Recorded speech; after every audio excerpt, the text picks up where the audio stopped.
Hey guys, welcome back to another episode of Showcasing Stupidity. It is hot as hell out here, and the stupid coming out of Montgomery isn't making it any cooler. And of course, that's right, we're here to talk about the new abortion bill. On May 16th, 2019, Governor Kay Ivey signed into law legislation bill 314, Human Life Protection Act. Effectively banning all abortions in the state, regardless of the manner in which the woman became pregnant. The bill only allows for one exception, and that's when carrying the fetus to term poses a serious health risk to the woman.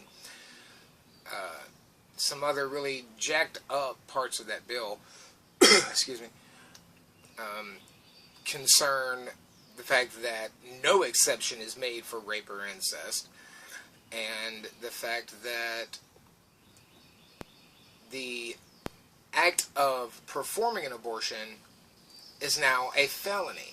A doctor convicted of performing that particular operation is subject to a minimum sentencing guideline on the prison term of 99 years. We'll get into all that in a second. Now, I'm not going to sit here and try to debate the ethics of pro-choice versus anti-abortion. I say that because you fuckers are not pro-life. I refuse to call you pro-life. You're not. You're, at best, pro-birth. After that, you assholes don't give a damn. And there's no way you'll ever convince me otherwise, because you just don't.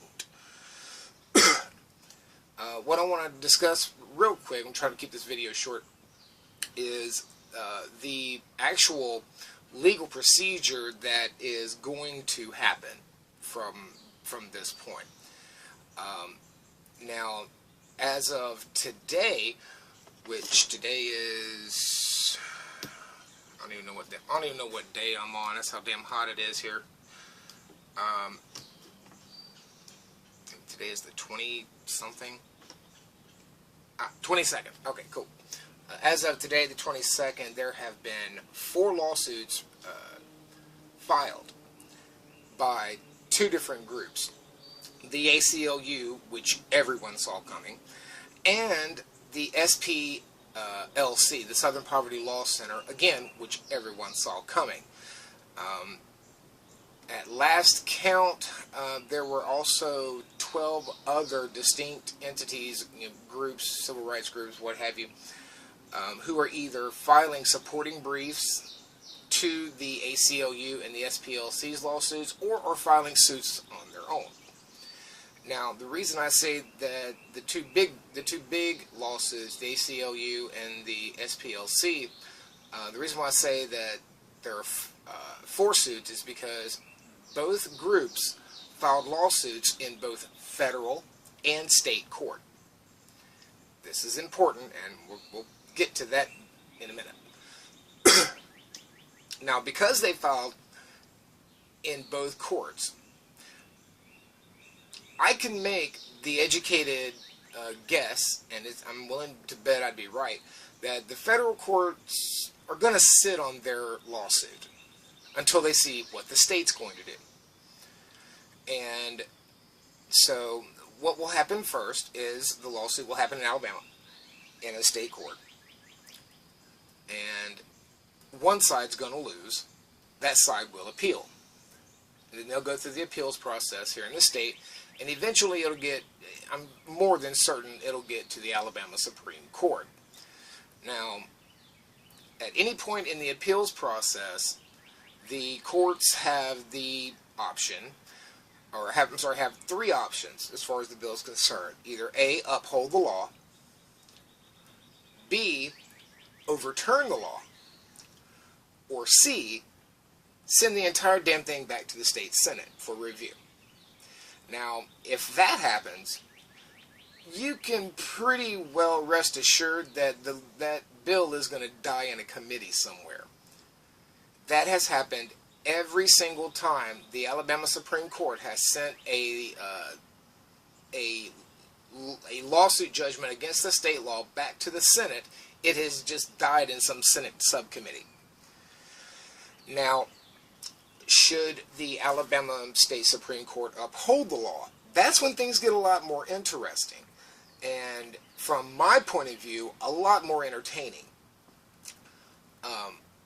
Because what happens is the first level is going to be suing in federal district court. Now, whoever loses, because someone's definitely going to lose, they're going to appeal. Of course they are. And the procedure after that starts to really favor the plaintiffs, not the defendants.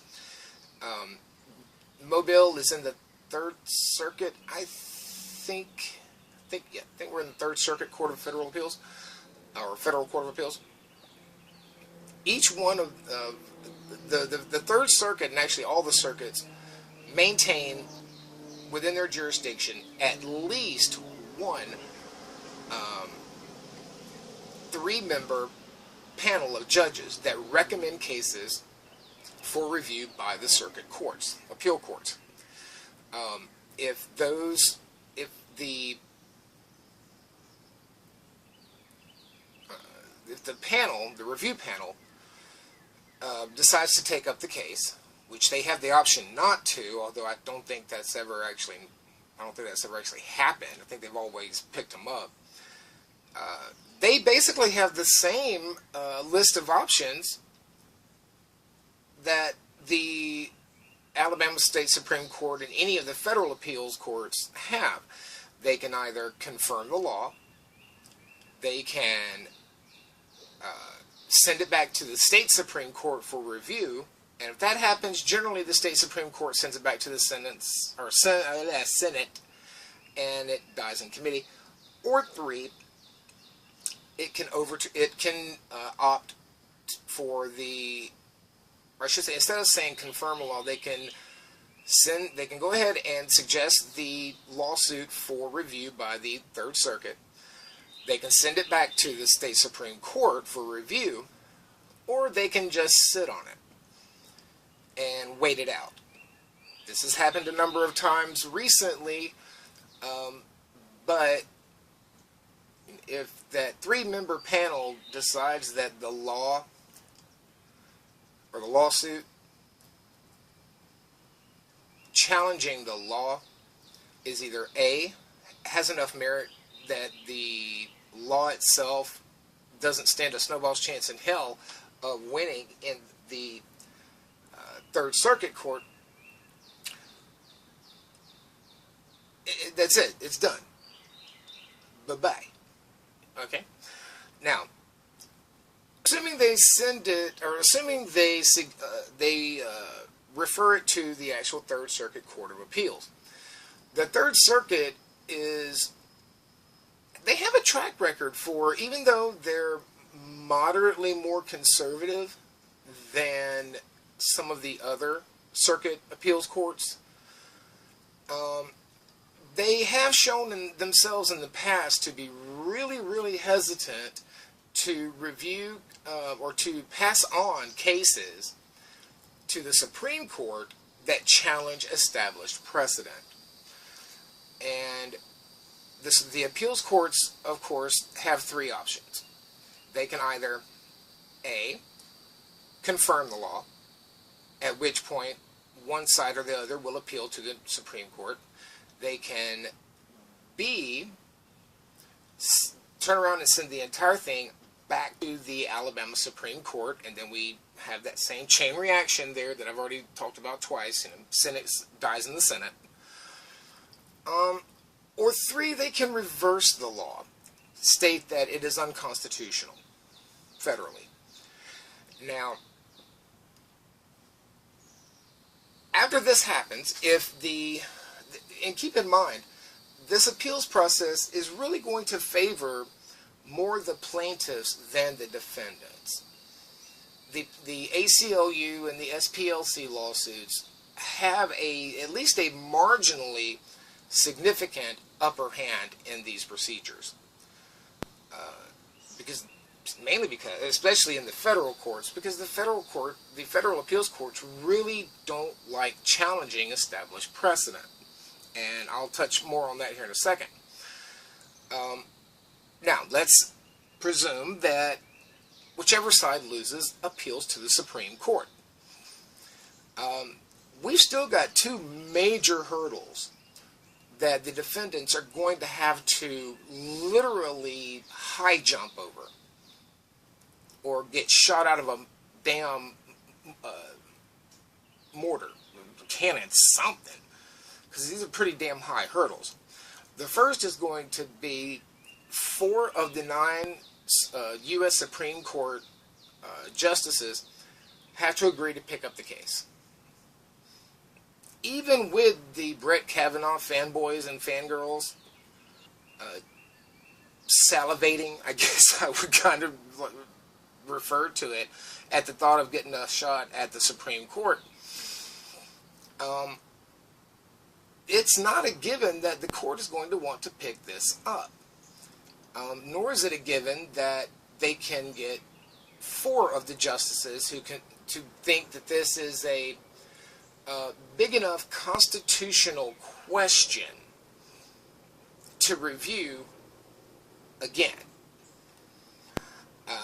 Now, for the sake of my argument, we're going to assume that yes, they managed to get 4 justices to agree to pick up the case. They still have one major hurdle, though. They have to win. And that is nowhere near as clearly cut and dried as some of the more rabidly vocal opponents of Bill 314 are trying to make it out to be. And this is one of the reasons why I personally have been able to kind of follow the events as they've been unfolding with a little bit more reserved, I guess, calmness. Because I understand that there's still a very, very long road ahead for this bill to even have a snowball's chance in hell of ever becoming law. But going back to what I said was the last main hurdle, they'll have to actually win. Now, there have been 3 court cases that I can find challenging Roe v. Wade, or trying to challenge Roe v. Wade, since it was passed, or since it was rendered in 1973. All 3 failed. And 2 of them failed on a much more conservative court than we have now. There was one in the 80s, there was one in the early 90s, and then there was a 3rd one in 2004. These are cases that were big enough to actually warrant a little bit more attention than run-of-the-mill, fucking crackpot, stupid legal ideas. And getting SCOTUS to overturn established precedent is one of the hardest things you can do as a lawyer. One of the hardest things you can do as a defendant or a plaintiff going in front of the Supreme Court of the United States. John, I can never remember his damn last name, the Chief Justice, he's on record in 2004, in fact he wrote the majority opinion, that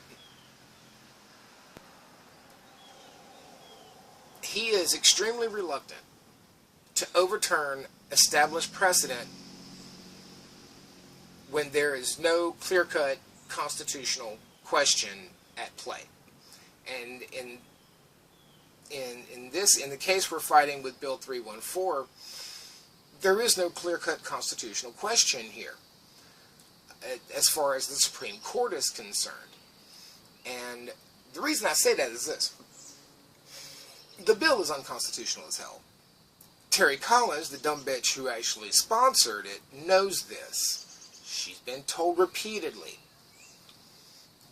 All of those jackasses up in Montgomery who signed the bill, sorry my damn camera keeps doing weird things, were told repeatedly this is unconstitutional. if nothing else, the court established decades ago that everyone has anatomical autonomy. You cannot be forced to do something with your body, or forced not to do something with your body without your permission. This is extended to cover abortions as well. Now, when I say the bill is unconstitutional, I say that because the bill, I mean, I'm not a constitutional law scholar, but right off the top of my head, I know that it's violating a person's right to privacy, which established Supreme Court precedent protects. It violates the constitutional ban on excessive fines and prison terms. So the fact that doctors can be sentenced up to 99 years in prison for performing an abortion is a huge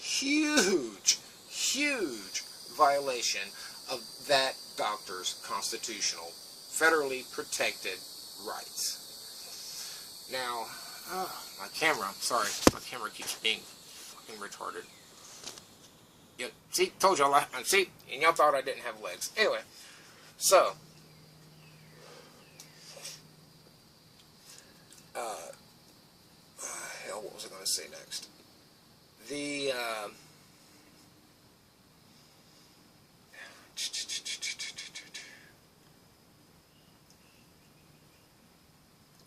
Well, shit, I had another thought, but it eludes me at the moment.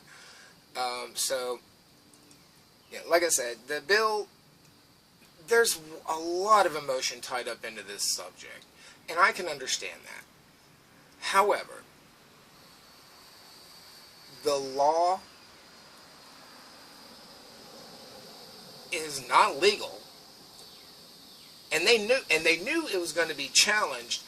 And Terry Collins is on record as stating the reason that they even tried to pass this law is they are trying, like several other states here recently, they are trying to pass an abortion law that they know will be challenged so that they can take it and attack the Roe v. Wade precedent and get it reversed, or at least get it overturned. Even though they're trying to do this with a court led by a guy who has specifically stated Roe v. Wade is a precedent he's not going to support overturning. And the court is less conservative now than it was back in the 80s when back when Reagan was still in office. An abortion case came up to the Supreme Court, and it was a unanimous vote then that shot it down. So, folks, for those who are just unbelievably and irrationally frightened and livid about this law passing in Alabama, I would encourage caution, and I would encourage patience, and I would encourage an engagement with a dose of reality. Now, I'm not making light of your anger on either side, especially women. I don't get the right to tell you what to do with your body. It's not my body. You have personal autonomy with your body. What you do with it is your business. And I know that abortions, the decision to have one is never taken lightly.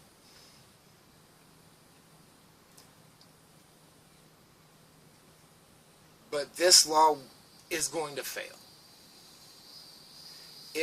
and other laws like it that have been passed recently by other states. The one in Georgia, Mississippi, Missouri. I think we're up to 6 now, but don't quote me on that. My memory's trying to play tricks on me, and I didn't make any notes. Probably should have. But anyway, yeah, just calm your tits, folks. We know what these people are trying to do with passing a law like this. They're going to fail. In this is one of those rare instances where the actual judicial process is going to favor the plaintiffs. It's going to favor those who are fighting to protect women's rights and to protect really all of our rights. Because if you take away the personal autonomy of one group of people, it turns into something that's way beyond the slippery slope fallacy. You will do it to others.